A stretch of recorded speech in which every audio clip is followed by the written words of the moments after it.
Plusieurs lignes de la parole mènent à une seule ligne, celle de la vérité éternelle.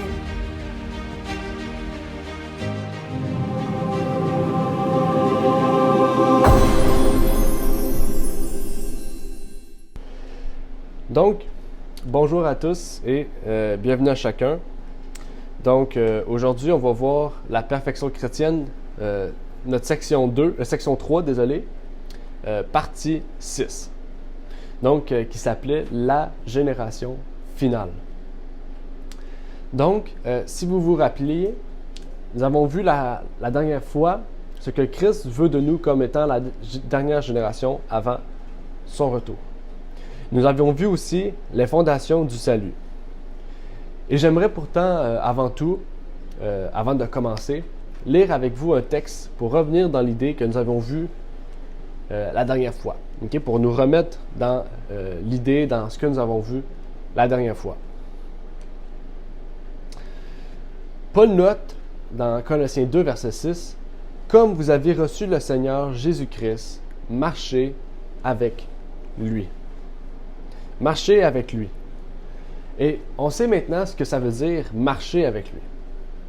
Nous devons marcher dans ses traces et marcher dans la vérité. Nous allons donc continuer dans ce que nous avons parlé la dernière fois, avec la génération finale et surtout avec la perfection chrétienne d'après ce que la Bible nous dit. Et donc avant tout, j'aimerais pouvoir prier avec vous et par la suite nous pourrons commencer ce partage. Notre Père est aux cieux, j'aimerais pouvoir te prier aujourd'hui, Seigneur, pour te remercier de nous permettre d'être réunis aujourd'hui, de pouvoir étudier ce message, Seigneur, de la perfection chrétienne. Puisses-tu donc nous montrer, Seigneur, en ce dernier message sur ce sujet, donc cette série, Seigneur, que nous avons fait depuis plusieurs semaines, que tu puisses nous montrer vraiment ce que tu désires de nous, Seigneur, et nous montrer la voie que tu veux nous montrer, Seigneur. Puisses-tu donc nous guider et nous ressourcer dans ta parole, Seigneur. C'est ma prière au nom de ton Fils Jésus-Christ. Amen.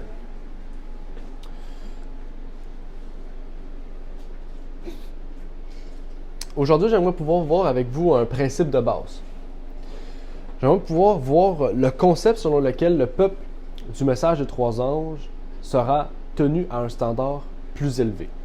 Comme vous le savez, nous en tant que peuple, ceux du message des trois anges, en fait, aura un standard plus élevé, aura aussi une plus grande responsabilité que toutes les générations précédentes. En fait, cette idée-là, ça a été un fondement dans la pensée adventiste depuis plus d'un siècle.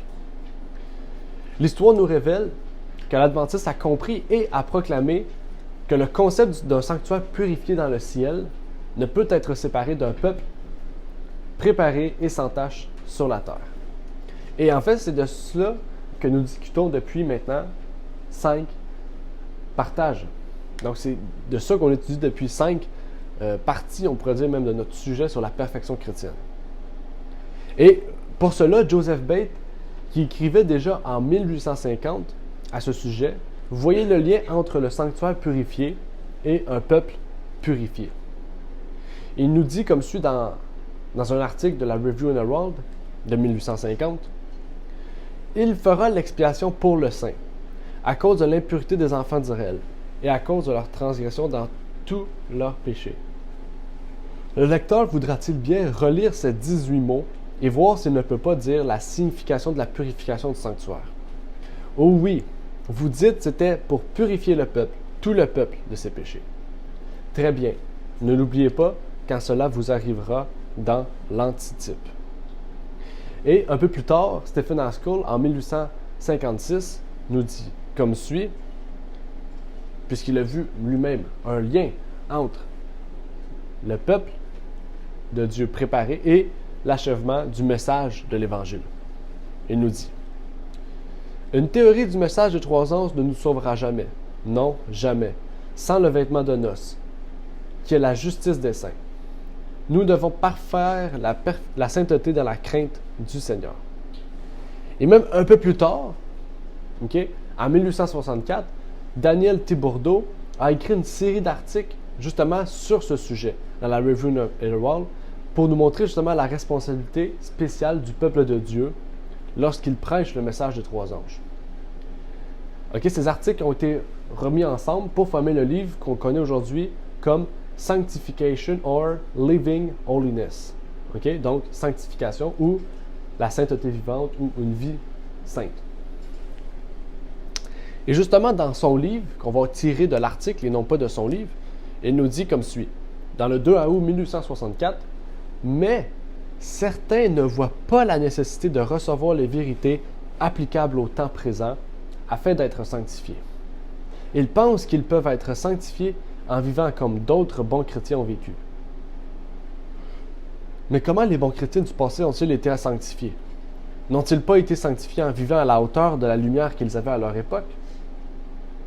Et si nous sommes favorisés par une lumière plus grande qu'eux, si Dieu a d'autres devoirs à remplir, pouvons-nous être sanctifiés en vivant simplement comme eux?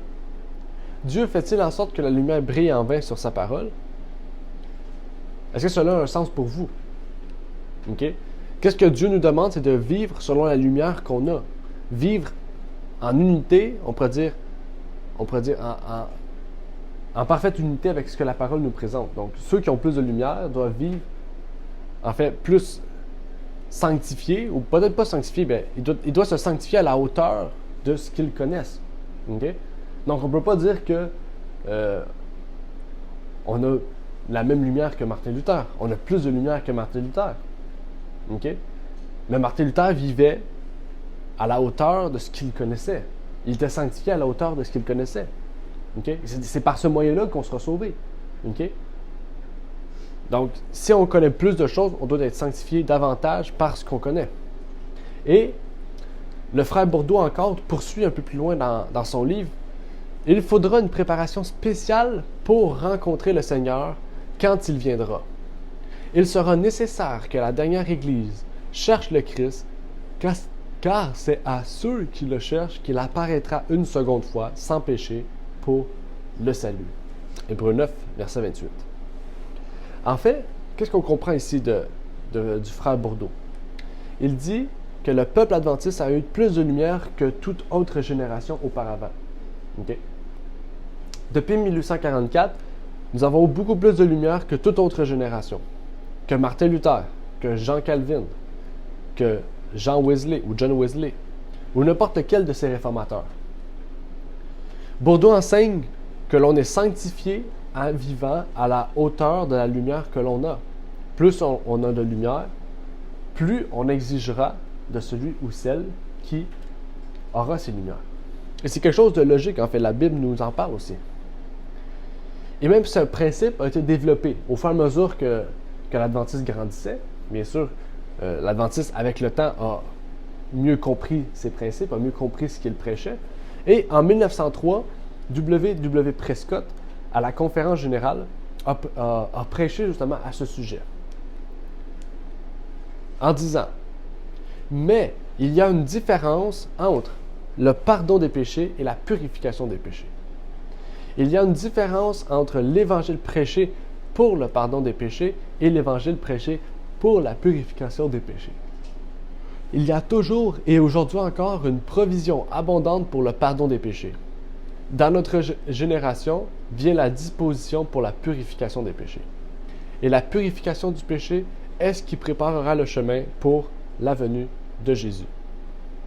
Et la purification du péché est le ministère de notre grand prêtre dans le lieu très saint du sanctuaire céleste. Et cela fait une différence pour le peuple de Dieu. Aujourd'hui, dans son ministère, dans son message et dans son expérience, qu'il reconnaisse le changement de ministère d'un appartement à l'autre, ou qu'ils reconnaissent et expérimentent le fait du changement. Donc on comprend en fait que plus le temps avançait, plus qu'ils ont compris ce que ça signifiait en fait être sanctifié. Le but de la sanctification, mais le sanctuaire en tant que tel aussi. Okay? Ce concept de lumière accrue, de responsabilité accrue et de perfection accrue, reflétant plus parfaitement la lumière et l'image du Christ dans la génération d'une vie, a fait partie de l'Adventiste depuis toujours, en fait. On a vu 1850. Donc, depuis le début, en fait, l'Adventiste a compris cela. OK?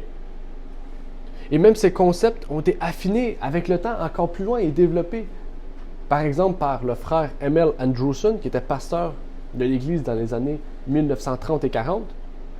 Et même de la plume d'Andrewson vient plus complètement le concept de ce qui est devenu aujourd'hui connu comme la théologie de la génération finale. Qu'est-ce qu'on étudie aujourd'hui en deux parties, en fait? En fait, aujourd'hui, on n'entendra pas parler de cela. On n'entendra pas parler, ou pratiquement pas, de la théologie de la génération finale, de la théologie de la sanctification, à moins peut-être d'en entendre d'une façon négative, mais pas positive. En fait, parce qu'on n'y croit plus à cela. En dépit du soutien biblique et de l'esprit de prophétie à ce concept, les enseignants du séminaire, par exemple, d'Andrews, que ce soit de peu importe l'école adventiste, ne croient incontestablement pas à un quelconque concept selon lequel le message des trois anges prépare un peuple parfait qui a une expérience unique. Aujourd'hui, les églises ne croient plus à cela. En fait, les églises adventistes, mais en fait, le christianisme en général ne croit plus justement à l'état de sanctification qui nous amène à une perfection. Okay? Donc, en fait, qu'est-ce qu'on comprend bien, c'est que la sanctification, c'est se sanctifier selon la lumière qu'on a. Aujourd'hui, les chrétiens ne croient plus à cela. L'ancien Andrewson l'a noté de la manière suivante dans ses écrits, parce que lui-même avait remarqué ça à son époque. Donc, imaginez aujourd'hui l'état de l'Église. Il a écrit dans son livre de Sanctuary Service, « S'il est vrai que beaucoup de temps, à un autre, ont consacré leur vie à Dieu et ont vécu sans péché pendant un certain temps, Satan prétend qu'il s'agit de cas particuliers, comme celui de Job, et qu'ils ne sont pas soumis aux règles ordinaires. Il exige un cas clair et net, où il n'y a pas de doute et où Dieu n'est pas intervenu. Un tel cas peut-il être produit? » Vous voyez, Job, en fait, est un exemple parfait des 144 000. Pourquoi? Parce que Job a été assiégé par Satan de tous les moyens, sans pourtant qu'il prenne sa vie. Deuxièmement, tout le long que Job était sur terre, Dieu n'était pas avec lui.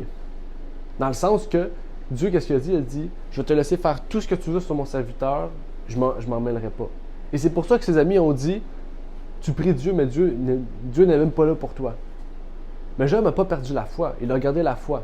Il a mené une vie sanctifiée.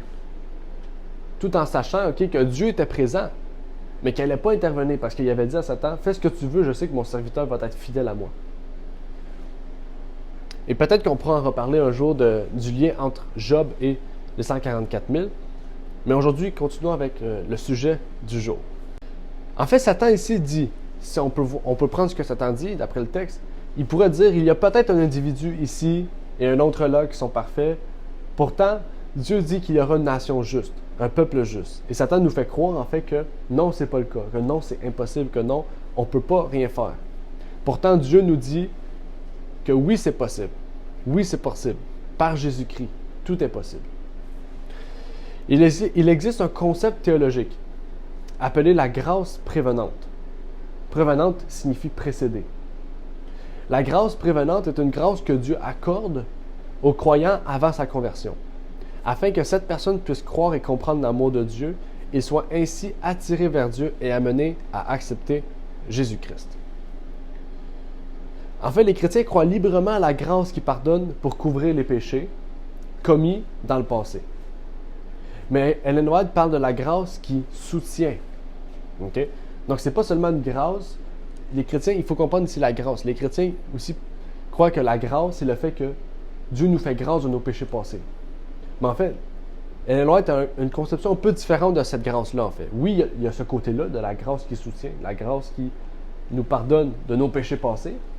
Mais Ellen White va plus loin que ça. Dans Testimonies for the Church, elle dit « Il appartient à chaque enfant de Dieu de revendiquer son caractère. Vous pouvez magnifier le Seigneur. Vous pouvez montrer la puissance de la grâce qui soutient. » En fait, la grâce ne fait pas seulement que, on pourrait dire, nous gracier de nos péchés passés. Mais la grâce, c'est la grâce qui soutient le croyant et qui le préserve du péché. En fait, la grâce, justement, c'est ça ce qui est fascinant. C'est que Jésus, à sa mort sur la croix, il nous a pas seulement permis d'être graciés de nos péchés passés, mais il nous rend grâce aussi et nous permet, par sa grâce, de pouvoir nous préserver du péché futur. Okay? Donc, ça veut dire de nous former pour que nous ne puissions plus pécher, nous amener à ne plus pécher. Okay? Et on a vu déjà qu'est-ce que ça voulait dire, les fausses idées de la perfection. On avait vu que c'est pas en une journée qu'on est parfait. Être parfait, ça ne veut pas dire qu'on n'a pas de faux jugements. Être parfait, ça ne veut pas dire qu'on ne tombera jamais malade. Il faut comprendre qu'on reste des humains. Okay? On reste des humains. On a la nature pécheresse qui nous amène toujours à la mort. C'est la grâce de Dieu, en fait, qui permet aux croyants de vivre proprement devant l'homme et devant Dieu. Proprement, on pourrait même dire ça, sanctifié. On pourrait dire purifié. Et Andrewson nous va plus loin dans son livre. Et j'aimerais qu'on puisse encore le lire. On va lire quelques passages de son livre qui est vraiment intéressant à ce sujet. Il, Satan, exige un cas clair et net où il ne peut y avoir aucun doute et où Dieu n'est pas intervenu. Un tel cas peut-il se produire? Dieu est prêt à relever le défi. Il attend son heure. L'exposition suprême a été réservée jusqu'à l'épreuve finale. Parmi la dernière génération, Dieu choisira ses élus. Ce ne sont ni les forts, ni les puissants, ni les honorés, ni les riches, ni les sages, ni les savants, mais des gens ordinaires que Dieu prendra et par lesquels il fera sa démonstration. Donc, il va révéler son caractère par ces gens. Satan a prétendu que ceux qui, dans le passé, ont servi Dieu, l'ont fait pour des motifs de cupidité, que Dieu les a choyés et que lui, Satan, n'a pas eu libre accès à eux. Si on lui donnait la pleine permission de faire valoir son point de vue, il serait également conquis. Ici, Satan essaie de faire ramener ce que Job a vécu. Mais il accuse Dieu d'avoir peur de le laisser faire. « Donne-moi une chance équitable, dit Satan, et je gagnerai. » Ainsi, pour faire taire à jamais les accusations de Satan, pour rendre évident que son peuple le sert pour des motifs de loyauté et de droit sans référence à une récompense pour laver son nom et son caractère des accusations d'injustice et d'arbitraire. Et pour montrer aux anges et aux hommes que sa loi peut être observée par les plus faibles d'entre eux, dans les circonstances les plus décourageantes et les plus fâcheuses, Dieu permit à Satan, dans la dernière génération, d'éprouver son peuple jusqu'à l'extrême. On parle des 7 plaies ici. Okay?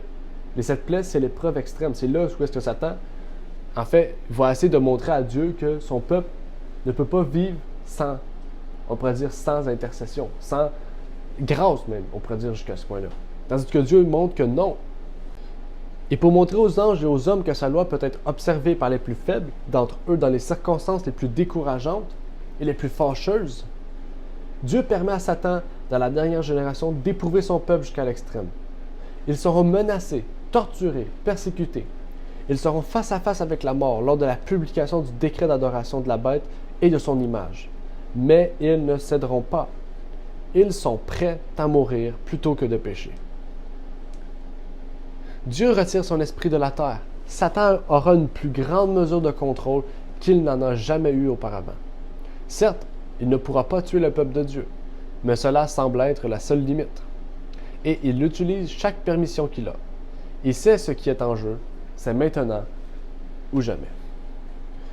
Donc en fait, vraiment, ce livre-là nous révèle, en fait, pratiquement le temps de purification plus loin, en fait. Ça nous pousse plus loin à comprendre le but du sanctuaire, à quoi ça doit nous amener et à quoi on doit s'attendre en tant que peuple de Dieu. En fait, ce que Job a vécu, c'est à peu près la même chose qu'on doit vivre, mais plus grand encore. OK? Donc, il faut vraiment étudier l'histoire de Job. Il faut étudier l'histoire de Job. OK? Donc, vraiment, c'est une histoire auquel Dieu n'a pas assisté à lui. Et on voit à quel point Job a tenu tête, OK, à Satan. Pourquoi? Pas par ses propres forces, mais parce que, justement, il avait foi en Dieu. En fait, c'est sa foi qui lui a permis de vivre tout ça là. C'est le fait que toute sa vie, il a été sanctifié, toute sa vie, il a mené une vie de parfaite avec Dieu. Mais la nouvelle théologie dans l'Adventisme a fait en sorte que les gens croient que nous pourrons vaincre le péché qu'au ciel. Quand il n'y aura plus de tentation. Mais pourtant, c'est tout le contraire. Dieu ne propose pas d'avoir un groupe de personnes à qui l'on doit enlever tout ce qui est difficile ou pénible afin qu'elles puissent vivre victorieux. Si ça serait ça serait facile en fait. En fait, tout ce que je dirais en ce moment, ce serait inutile. Tout ce que la Bible aurait dit à ce propos serait inutile. Mais Dieu dit, ma grâce est si grande que je peux prendre le plus faible des faibles et le mettre dans le plus fort des feux et des flammes. Et il ou elle marchera toujours victorieuse. Et c'est exactement ce que dit l'Apocalypse 13 à 15. J'aimerais pouvoir continuer avec Andrewson. Comme je vous ai dit, on va lire quand même des gros paragraphes de son livre, mais je vous invite à lire son livre, qui est fort intéressant pour comprendre justement notre travail sur Terre. Dieu, pour que la démonstration soit complète, fait encore une chose. Il se cache. On comprend qu'est-ce que ça veut dire. Le sanctuaire du ciel est fermé. Les saints crient à Dieu jour et nuit pour être délivrés, mais ils ne semblent pas l'entendre. C'est ce que Job est arrivé. Ses amis ont dit, Dieu n'est plus avec toi, Dieu t'a délaissé.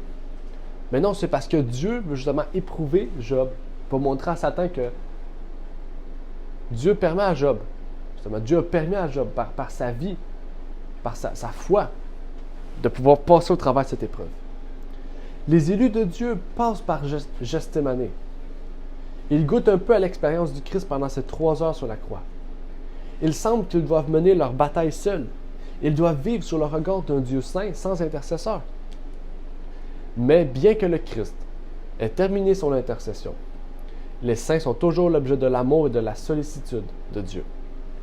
De saints anges veillent sur eux. Dieu leur fournit un abri contre leurs ennemis.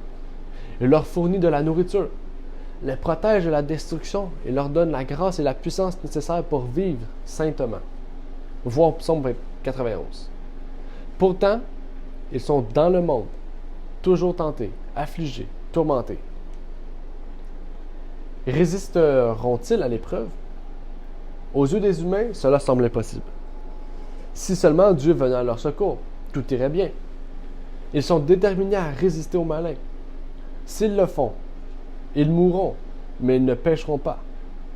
Satan n'a pas le pouvoir et ne l'a jamais eu de faire pécher un homme. Il peut tenter, il peut séduire, il peut menacer, mais il ne peut pas contraindre.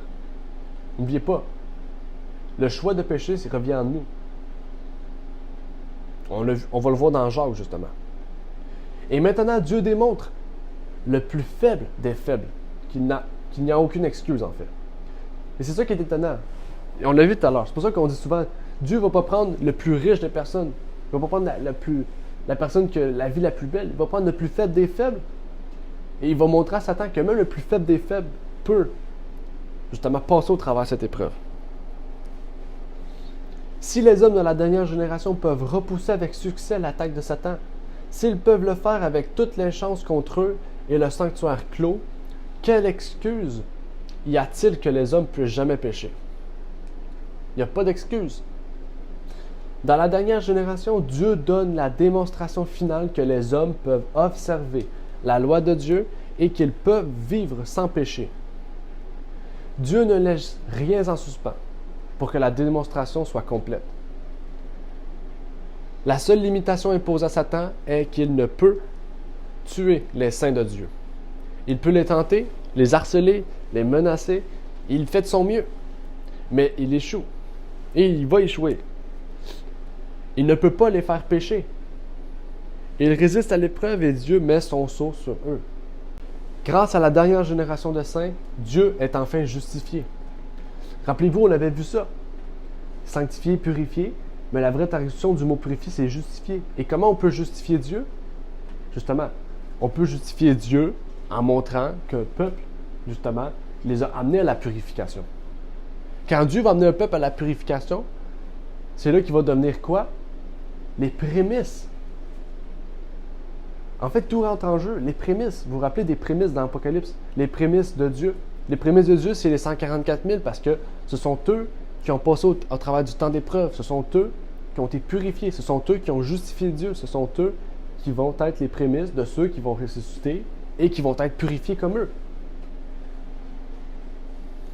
Par eux, ils vainquent Satan et gagnent sa cause. Ils constituent une partie essentielle du plan de Dieu. Ils traversent des luttes terribles. Ils se battent contre des puissances invisibles dans les lieux élevés. Mais ils ont mis leur confiance dans le Très-Haut. Et ils n'ont pas à rougir. Ils ont souffert de la faim et de la soif. Mais maintenant, ils n'auront plus faim ni soif, et le soleil ne les éclairera plus, ni aucune chaleur. Car l'agneau qui est au milieu du trône les paîtra, et il les conduira vers des sources d'eau vive, et Dieu essuiera toute larme de leurs yeux. Je ne dis pas que ce temps-là va être facile. Et il ne dit pas non plus que ce temps-là va être facile. Mais il dit que ce temps-là, les saints vont passer au travers. Et c'est ça l'assurance qu'on a. OK? Job n'avait pas déjà les prophéties pour nous montrer que ce peuple va passer au travers. Mais sa foi l'a fait passer au travers. Nous, on sait que ceux qui seront justes devront passer au travers de ce temps-là. Et je dis, ceux, je ne m'inclus pas là-dedans parce que si je trouve la mort demain, ben, je ne ferai pas partie de ces 144 000. Mais ceux qui devront passer au travers de ce temps d'épreuve-là auront eu la chance de connaître, de se préparer, d'être prêts et de savoir à quoi s'attendre, ou d'une idée. Hein. Mais au moment venu, ça sera leur foi qui les sauvera. La foi qu'ils auront mis en Dieu les auront amenés à suivre la loi de Dieu et à mener une vie sanctifiée selon la lumière qu'ils ont. Et c'est ça le but de l'adventisme, c'est de préparer un peuple à ce moment-là. Et c'est pas parce qu'on a plus la vérité, c'est parce que c'est la parole de Dieu qui nous le dit. On suit la parole de Dieu, et si la parole de Dieu nous le dit, on peut dire qu'on a la vérité. Mais la vérité se trouve dans la parole. Et souvent, c'est ça qu'on dit. On dit, les adventistes disent qu'on a la vérité, ceux disent qu'on a la vérité. Mais la vérité, c'est la parole. Et si on suit la parole, on a la vérité. Et Andrewson, c'est pas pour rien qu'il a été rejeté par l'Église. C'est parce qu'il n'y avait pas la même théologie que l'Église. Et il a réprimandé l'Église. Andrewson a rejeté le concept de péché inévitable. Il a rejeté le concept que c'est au ciel qu'on va se trouver parfait. Qu'on va trouver en fait la perfection, que sur terre c'est impossible. Et la seule raison pourquoi il a fait ça, c'est qu'il savait que l'humanité, bien que faible, a un sacrifice expiatoire et un médiateur tout-puissant. Jésus, c'est pas le Fils de Dieu puissant, c'est le Fils de Dieu tout-puissant. Il a reçu les mêmes choses que Dieu. Il a reçu la toute-puissance de Dieu. Et vu qu'il est tout-puissant et que c'est lui qui intercède pour nous, il nous permet, par sa grâce, de pouvoir, justement, prévenir le péché. Et donc, vaincre Satan. Et c'est dès maintenant qu'on doit se préparer à ça.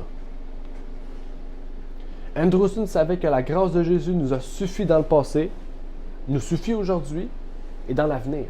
La grâce, c'est pas quelque chose seulement qui nous guérit du passé. C'est quelque chose qui nous guérit du futur, du présent et du futur. Et c'est important de comprendre ça parce que le christianisme aujourd'hui nous montre que la grâce, c'est quelque chose qui nous guérit du passé. Mais la grâce, c'est quelque chose qui nous guérit du passé, du présent et du futur. C'est quelque chose qui nous prévient du péché. Et pas qui nous guérit des péchés passés. Il faut comprendre cela. Il y aura un temps où toutes les personnes seront si bien installées dans leur expérience et dans leur caractère qu'elles ne changeront jamais de direction. Et c'est là que Jésus dira dans Apocalypse 22, verset 11, qu'on a lu ce matin dans l'école de sabbat, que celui qui est injuste soit encore injuste, que celui qui est souillé se souille encore, que celui qui est juste devienne plus juste encore, et que celui qui est saint se sanctifie encore davantage. Vous vous rappelez, il y aura un moment auquel il n'y aura plus de point de non-retour.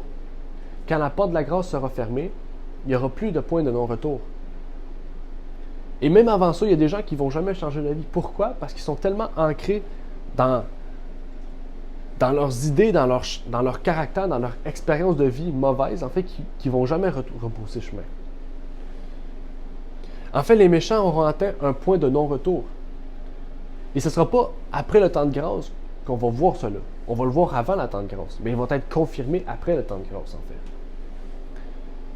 En fait, ces gens-là ne se repentiront jamais, ils ne suivront jamais le Christ. Et c'est pas nous qui va dire que ces personnes-là ne changeront jamais, etc. C'est Jésus. Parce que quand il met un thème au sanctuaire, Il sait qu'il y a plus de Dieu sait qu'il n'y a plus de personnes à sauver. Que c'est fini, en fait. Les justes, cependant, grâce au ministère du Christ dans le sanctuaire céleste, auront également un point de non-retour, où ils ne tourneront jamais le dos à Dieu par rébellion ou par péché. Pourquoi? Parce que justement, que celui qui est méchant reste méchant, que celui qui est juste reste juste. Et en fait, ils ne pourront plus changer de bord, c'est fini. Dès que le peuple de Dieu est scellé sur le front, okay, le scellement se fait quand? À la fin de la porte du temps de grâce. Quand la porte de la grâce se termine, ok? Même avant, en fait, tous ceux qui seront scellés, ils vont demeurer justes. Ils vont rester justes. Okay? Donc, ceux qui sont scellés, c'est ceux qui vont rester justes. C'est ce qu'on voit ici, là. OK? Que celui qui est injuste, etc. Vous vous rappelez, j'ai dit qu'avant le temps de grâce, ceux qui vont être méchants, on va déjà les voir. Ceux qui vont rester justes, on va les voir. OK? Puis ceux qui seront justes et qui auront été confirmés recevront le sceau. Et c'est pour ça que quand le temps de grâce finit, toutes les personnes ont été scellées. Ceux qui ont été justes, en fait. Et je vais vous lire le texte d'Ellen White qui nous dit « Dès que le peuple de Dieu est scellé sur le front, il ne s'agit pas d'un sceau d'une marque visible, mais d'un ancrage dans la vérité, tant sur le plan intellectuel que spirituel. » On comprend. Intellectuel, c'est la connaissance, la théorie. Spirituel, c'est la vie pratique. De sorte qu'il ne peut être déplacé. Dès que le peuple de Dieu sera scellé et préparé au bouleversement, il viendra. En fait, il a déjà commencé. Les jugements de Dieu sont maintenant sur la terre pour nous donner un avertissement afin que nous sachions ce qui va arriver. Et donc, c'est un appel. Préparons-nous dès maintenant. OK? Donc, ce n'est pas seulement le moment de parler de la divinité, de parler de la justification par la foi, de parler de toute autre chose, mais c'est vraiment de parler de toute la vérité pour que par ce message-là, nous puissions nous préparer. OK? Parce que oui, il faut parler de la justice, il faut parler de la divinité, mais il faut parler de la loi, il faut parler des prophéties, il faut parler du message des trois anges. Qu'est-ce que le message des trois anges englobe? Ce message englobe les principes fondamentaux de 1889. Si on prêche ce message-là, on va englober toute la théorie pour que les gens puissent le mettre en pratique, du côté spirituel. Et est-ce qu'on peut croire ce que la parole de Dieu nous dit? La parole de Dieu nous dit dans Jude 24, « Or, à celui qui peut vous préserver de toute chute et vous faire comparaître sans tache et dans la joie en sa glorieuse présence. » Rappelez-vous que l'une des définitions de base de la perfection est d'être sans tache. Sans tache. Gardez bien ce mot en tête. Allons lire Hébreux 10, 19 à 22. « Ayant donc, frères, la liberté d'entrer dans le sanctuaire par le sang de Jésus, chemin nouveau et vivant, qu'il nous a frayé à travers le voile, c'est-à-dire à travers sa chair, et ayant un grand sacrificateur établi sur la maison de Dieu, approchons-nous avec un cœur sincère, dans une pleine certitude de foi, ayant les cœurs purifiés des souillures d'une mauvaise conscience et le corps lavé d'une eau pure. » Et commentant ces versets, il y a un érudit grec qui s'appelle Archibald Robertson qui a dit comme suit dans son livre. « Grâce à la venue du Christ dans la chair, nous avons la nouvelle voie ouverte pour accéder à Dieu. Amen. Apocalypse nous le dit. L'Apocalypse nous dit, nous pourrons voir Dieu face à face. OK? Donc, pour voir Dieu face à face, il faut que le peuple soit purifié. Donc, ça ne peut pas être au ciel. Parce qu'au ciel, on est avec Dieu. Donc, c'est illogique. Il faut que le peuple soit prêt sur terre pour que Christ vienne chercher son peuple et qu'on puisse voir Dieu. Ça, c'est logique. En fait, tout chrétien devrait comprendre dans ce sens-là.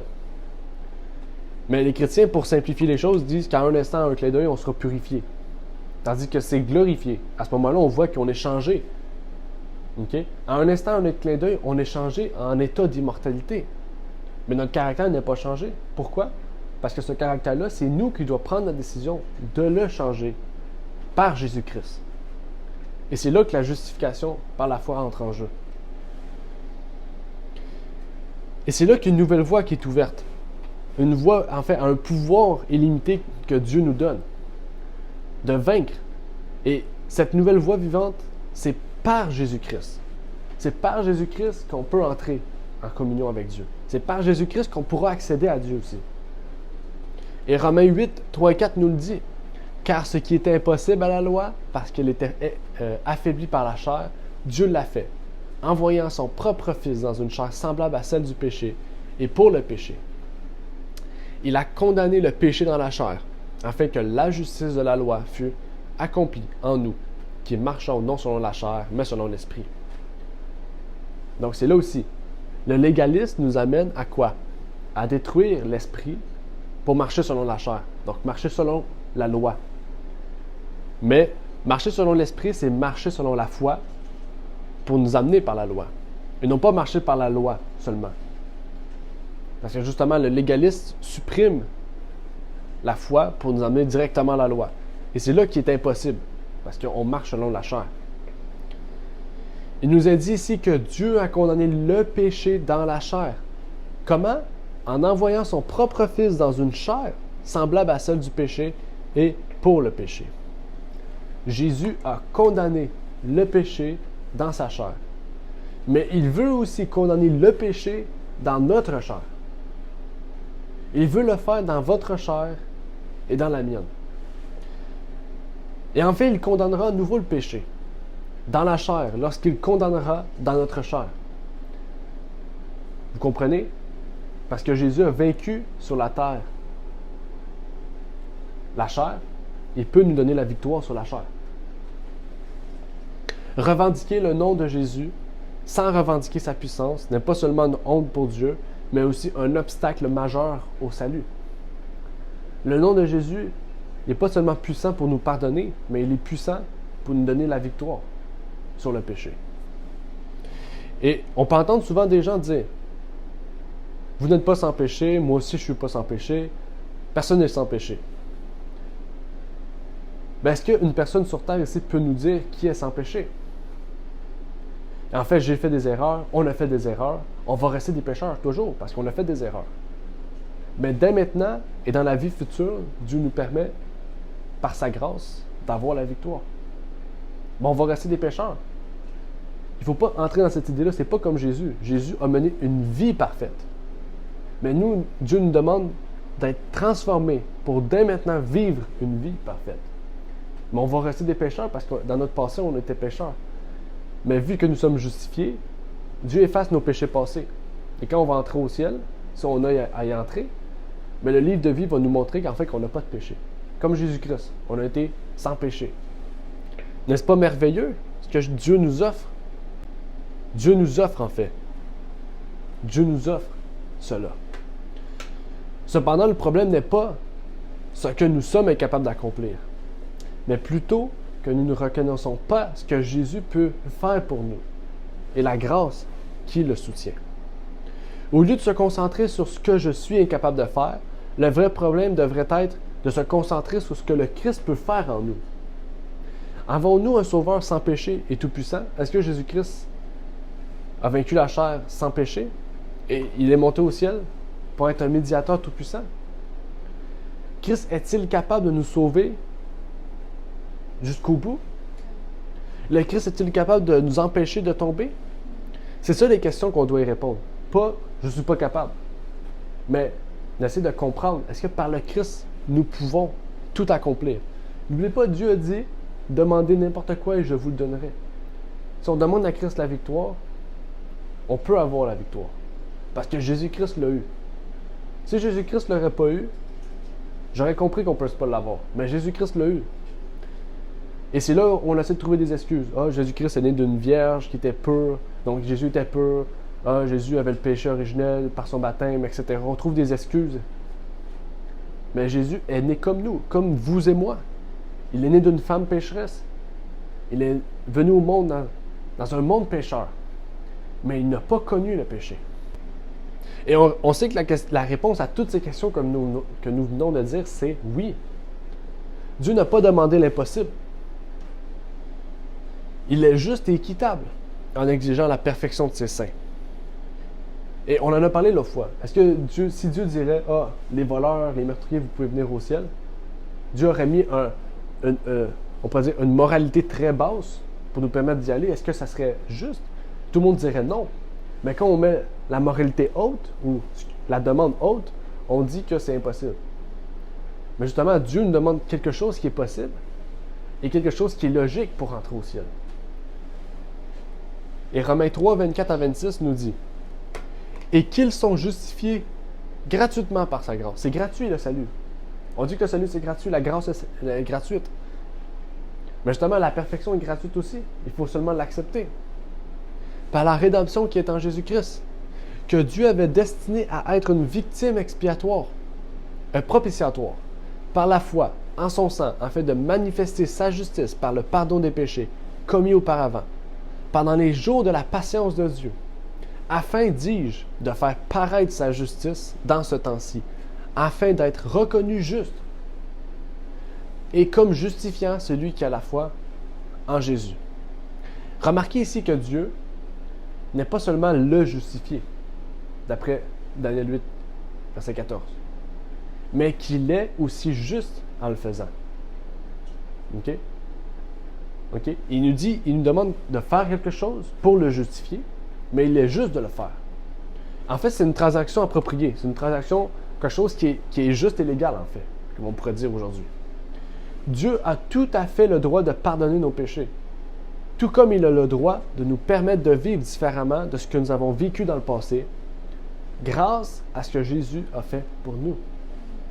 C'est ça qu'on dit, la nouvelle naissance. La nouvelle naissance nous amène à comprendre que nous devons ressembler à Jésus-Christ. Nous amène à comprendre, en fait, que toute notre vie, nous devons nous sanctifier pour que nous puissions être purifiés. Et c'est ça peut-être que vous ne comprenez pas, c'est que si toute votre vie, vous avez cherché la sanctification, quand Dieu va mettre votre sceau, vous allez être purifié. Vous ne pourrez plus reculer, vous allez marcher juste pour rester juste. Et là, vous allez pouvoir passer au travers de la grande épreuve, comme Job. Job a réussi à passer au travers, pourquoi? Parce que toute sa vie, il a recherché à être sanctifié. Et dans la détresse, il est resté juste. Et donc, il est resté pur, il est resté parfait. En fait, on comprend bien ici que c'est l'honneur de Dieu qui est en cause. Parce que Dieu a dit à Satan, oui, j'ai un peuple sur terre qui va être pur. Donc, si en fait, on dit non, mais on déshonore Dieu. Dieu a montré à Satan, en fait, que fais tout ce que tu veux sur ce peuple, quand le temps viendra, ou ce qu'il pourra, et mon peuple va rester droit. Et Jésus est venu révéler le Père sur terre. Et il nous demande aujourd'hui de le révéler. Dans Jésus-Christ, à la page 675, on peut y lire « De même que le Sauveur est venu pour glorifier le Père par la démonstration de son amour, ainsi l'Esprit devait glorifier le Christ en faisant connaître sa grâce au monde. L'image de Dieu doit se reproduire au sein de l'humanité. L'honneur de Dieu et du Christ exige que son peuple atteigne la perfection divine. » Et la Bible le dit tout. Et on le répète à chaque fois. Vous serez changés de gloire en gloire. Vous serez affiliés à la divinité. C'est ça que la Bible nous dit. Vous vous rappelez? Vous serez participants de la divinité. Comment être participant de la divinité? En recherchant la perfection divine que Jésus-Christ est venu démontrer sur terre. Et même Job le dit. Job 23, verset 10. « Il sait la voie que j'ai suivie, qu'il m'éprouve. J'en sortirai comme l'or. » Et qu'est-ce que nous dit l'Apocalypse, justement? Ce peuple sera comme l'or d'Ophir. C'est pas un parallèle étonnant? La nation juste sera comme l'or d'Ophir. Et là, il dit à Dieu qu'il m'éprouve. J'en sortirai comme l'or. Il dit qu'il m'éprouve, je vais en sortir pur. Pourquoi? Parce qu'il avait mis sa foi en Dieu. Parce qu'il était sanctifié. Et toute sa vie, il a remarqué ce que Dieu a fait pour lui. Est-ce que vous voulez vivre la même expérience que Job aujourd'hui? Est-ce que c'est l'expérience que vous voulez dès maintenant aujourd'hui? Si vous dites oui, que Dieu puisse vous permettre de naître de nouveau et de pouvoir marcher chaque jour dans les traces de Jésus-Christ, comme Job a marché. Job, c'est pas par lui-même. Je ne peux pas dire marcher comme les traces de Job, parce que Job a marché comme Jésus-Christ a marché. Il a décidé de dire aujourd'hui, je marche avec mon Sauveur. Et faisant référence à ces mots, Ellen White nous dit dans Éducation, c'est ce qui advient. Par sa patience, son endurance, il se défendit avec succès et défendit par là même celui qui le représentait. Dieu, qu'est-ce qu'il a fait, Job? Oui, devant Satan, il s'est défendu lui-même, mais devant Satan, il a défendu l'honneur de Dieu. Et l'Éternel rétablit la situation de Job. Et l'Éternel lui accorda le double de tout ce qu'il avait possédé. L'Éternel bénit la dernière partie de la vie de Job plus que la première. Et Dieu nous dit quoi? Le temps d'épreuve qui s'en vient. Qu'est-ce qu'on va recevoir? La vie éternelle. La vie éternelle, on va pouvoir rencontrer Dieu. C'est ce que Dieu nous offre en retour de rendre honneur à Dieu, en retour de craindre Dieu. Job, oui, sur terre, il a reçu en double, mais Dieu nous dit qu'au ciel, on va recevoir en double. Tout ce qu'on avait sur terre, on va le recevoir au ciel. 10 fois plus. Il est intéressant de noter que l'on nous dit à propos de notre vie spirituelle, encore une fois, ainsi des actes souvent répétés engendrent des habitudes. Celles-ci façonnent le caractère et le caractère à son tour fixe notre destinée pour le temps présent et pour l'éternité. Si un jeune prend de mauvaises habitudes, si un jeune fait de mauvais actes, par exemple, souvent on dit les jeunes qui volent des bonbons, c'est pas grave. En grandissant, il va voler un auto, après il va voler un riche, après il va faire quoi? Il va devenir un voleur. Un acte devient une habitude. Tandis que si toute la jeunesse, vous l'avez habitué, par exemple, oui, il a volé quelque chose. Ça se peut, n'oubliez pas, Dieu nous dit que nous sommes des pécheurs. Ça se peut qu'on succombe au péché. Mais que vous prenez cet enfant-là et que vous lui disiez que c'est mal, aux yeux de Dieu que c'est mal. L'enfant ne le fera plus. Il le fera peut-être plus jamais. Pourquoi? Parce que toute sa vie, à chaque fois qu'il l'aura fait, ou peut-être pas qu'il l'aura fait quelques fois, il va se rappeler de ce que vous lui avez dit. C'est mal. Et c'est de là, en fait, que les parents sont, en fait, c'est en fait le chemin qui va peut-être les amener à la vie éternelle ou à la mort éternelle. Parce que les parents, s'ils donnent une mauvaise éducation, peuvent amener cet enfant-là à la mort éternelle, à commettre des choses, en fait, qui ne l'amèneront jamais à la vie éternelle. Et donc, c'est ça, c'est important ici. Ça, c'est on pourrait dire un plus, c'est pas écrit dans ce que j'avais. Mais c'est important de comprendre les habitudes et de prendre de bonnes habitudes de vie. La Bible nous en parle, que ce soit de se lever tôt, que ce soit de faire de l'exercice, que ce soit des habitudes aussi dans le sens spirituel, okay, d'être organisé, etc. Okay? Je ne vais pas vous donner un cours aujourd'hui d'éducation. On pourrait, si vous voulez avoir à ce propos de ce que la Bible dit, on pourrait en faire d'autres ultérieurement. Mais aujourd'hui, je voudrais vous faire comprendre vraiment que les habitudes de vie façonnent le caractère. Et c'est important. Okay? Nous devons avoir une expérience de la formation de bonnes habitudes. Et on nous a aussi dit, dans un autre livre, la grâce du Christ doit modeler l'être tout entier, et son triomphe ne sera pas complet, tant que l'univers céleste ne sera pas témoin de la tendresse habituelle des sentiments, de l'amour semblable au Christ et des actes saints dans la conduite des enfants de Dieu. Chaque acte, chaque reproche, peut-être dans la Bible on dit que les parents doivent frapper les vierges de fer les enfants, mais c'est juste pour dire que si le parent reprend l'enfant pour le conduire dans la voie de la vie éternelle, pour le conduire dans la voie qui mène à Dieu, l'enfant va développer des habitudes, ça dit, de la tendresse habituelle, des sentiments, de l'amour semblable au Christ et des actes saints. On comprend bien, c'est une formation du caractère. Et nous, en tant qu'adultes, oui, peut-être qu'on était on a formé des mauvais caractères, peut-être que nos parents ne connaissaient pas ces choses, mais aujourd'hui, on peut les réparer. Pourquoi? Parce que n'oubliez pas, on a un sauveur qui nous fait grâce aujourd'hui, dans le passé et dans le futur. Il ne faut pas se dire, bon, j'ai formé ça toute ma vie, je vais rester le même. Non, non. Si vous dites ça, vous dites que Jésus n'est pas tout-puissant. Si Jésus est tout-puissant, il peut faire tout ce qu'il veut pour vous. Tous les besoins que vous lui demanderez, il peut les transformer en bénédiction. Et Christ nous demande de vivre à sa manière. C'est pas quelque chose qu'on fait de temps en temps. Elle doit devenir une habitude de vie, donc chaque jour de notre vie. Et pour qu'une chose devienne une habitude, il faut faire quoi? Pas de temps en temps, il faut le faire constamment. Okay? Donc des fois, on se dit qu'une habitude, ça peut venir... C'est pour ça qu'on dit que la sanctification, c'est une étape de toute une vie. Parce qu'une habitude, ça se construit sur plusieurs semaines, sur plusieurs mois, sur plusieurs années. On approche vers la fin. Je voulais lire avec vous le ministère de la guérison. Ce qui paraît tout d'abord difficile devient facile par la répétition constante. Effectivement, c'est ainsi que les bonnes pensées, les bonnes actions deviennent habituelles. Si nous le voulons, nous pouvons nous détourner de tout ce qui est bas et inférieur et nous élever jusqu'à un haut idéal. Nous serons alors respectés des hommes et aimés de Dieu. Donc, pour ceux qui nous écoutent aujourd'hui et ceux qui nous écouteront peut-être sur YouTube, si vous avez des enfants dès maintenant, si vous lisez ce passage-là, prenez note de ce qui est écrit.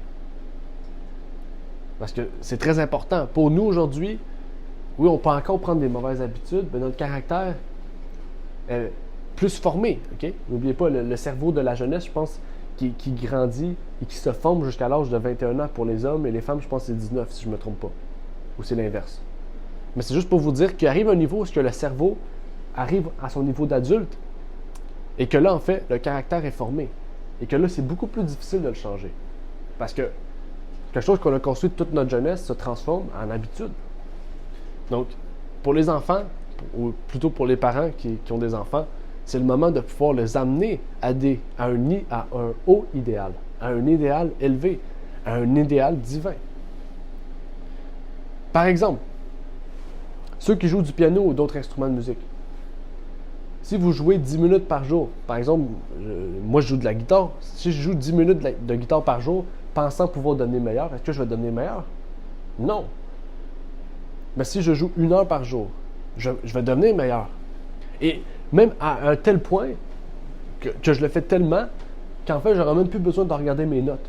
Je vais les connaître par cœur. J'aurai même plus besoin de regarder mes doigts. Je vais les placer par cœur, en fait. Et c'est ce que Dieu nous demande, en fait. C'est une habitude. OK? C'est ça que Dieu nous demande. C'est que tu l'as fait tellement de fois que ton habitude, c'est d'être comme Jésus. C'est de réagir comme Jésus réagirait. Avec amour. Avec tendresse. En fait, c'est quelque chose qui doit se faire tout simplement. Une habitude, c'est ça une habitude. Quelque chose qui se fait naturellement. Il en va de même pour la dactylographie, par exemple. Lorsqu'une personne commence à taper, il regarde son clavier. Il ne sait pas où sont ses lettres. C'est où le A, le B, le majuscule. Mais après un certain temps, sans réfléchir, il sait exactement où sont les touches. Et ça généralement, ça ne prend pas une semaine. Ça peut prendre 1 an, ça peut prendre quelques mois. Des gens qui apprennent plus rapidement, plus lentement. Et ça se produit simplement à cause de la mémoire musculaire, qu'on appelle dans le jargon scientifique. Et c'est devenu une habitude parce que qu'on le pratique par répétition, encore et encore. Et aujourd'hui, frères et sœurs, nous devons comprendre que Dieu veut que nous prenions l'habitude de faire la bonne chose, les bonnes choses, et que nous devenions habitués aux bonnes méthodes du ciel. J'aimerais vous lire dans la parabole de Jésus un autre texte. Le fondement de la piété, c'est l'amour. Le fondement de la piété, c'est l'amour. L'amour agapé. Quelle que soit notre profession de foi, nous n'aimons pas vraiment Dieu si nous n'aimons pas nos frères d'une manière désintéressée.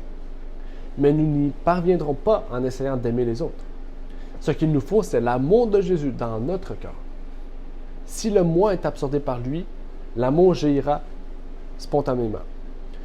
Quand nous nous sentirons constamment poussés à venir en aide à notre prochain et que la lumière céleste remplira notre âme et se reflètera sur notre visage, nous serons parvenus à la perfection chrétienne. Est-ce qu'on peut dire Amen à cela? Amen. C'est justement le genre d'expérience que Dieu demande à son peuple. C'est ce genre d'expérience dont le peuple de Dieu a besoin. Aimez-vous tellement Dieu qu'il y a dans votre cœur une source de désir de faire quelque chose de bien pour bénir les autres? C'est ça ce que Dieu nous demande. Lorsque vous avez appris à aimer votre frère, vous avez déjà appris à aimer Dieu. Aimez votre frère que vous pouvez voir. Montrez que vous avez déjà appris à aimer le Dieu que vous ne pouvez pas voir. Justement. C'est possible parce que la Bible le dit. Et l'inspiration l'a promise. Et la promesse en est sûre. Même si le peuple de Dieu vivra dans sa sainteté après la fin de la période de probation, sans médiateur, nous avons la promesse de Jésus que son esprit demeurera avec nous pour toujours et à jamais. Bien-aimés, nous sommes aujourd'hui dans la dernière génération. Il n'y a aucun doute à cela.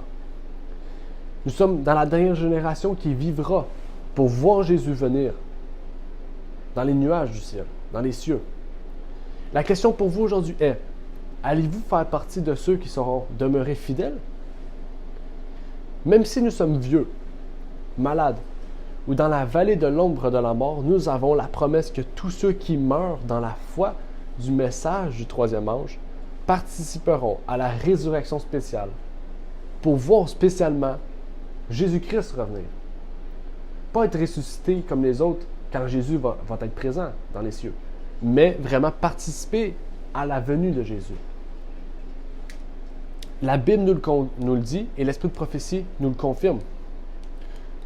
Tous ceux qui sont morts dans la foi au message du troisième ange sortent glorifiés de leur tombeau pour entendre proclamer l'alliance de paix conclue avec les fidèles observateurs de la loi de Dieu. La perfection s'obtient par la foi, en la grâce de Dieu, qui nous aide à garder ses commandements et à former un caractère semblable à celui de notre Père céleste et de son Fils. En fait, c'est ce que Dieu veut pour chacun d'entre nous. Il le veut pour vous et moi. Il le veut pour moi et pour vous et pour tous ceux et celles, en fait, qui le voudront. Et il le fera, non pas sur encore 90 ans, mais il le fera tous sur une génération, sur la dernière génération.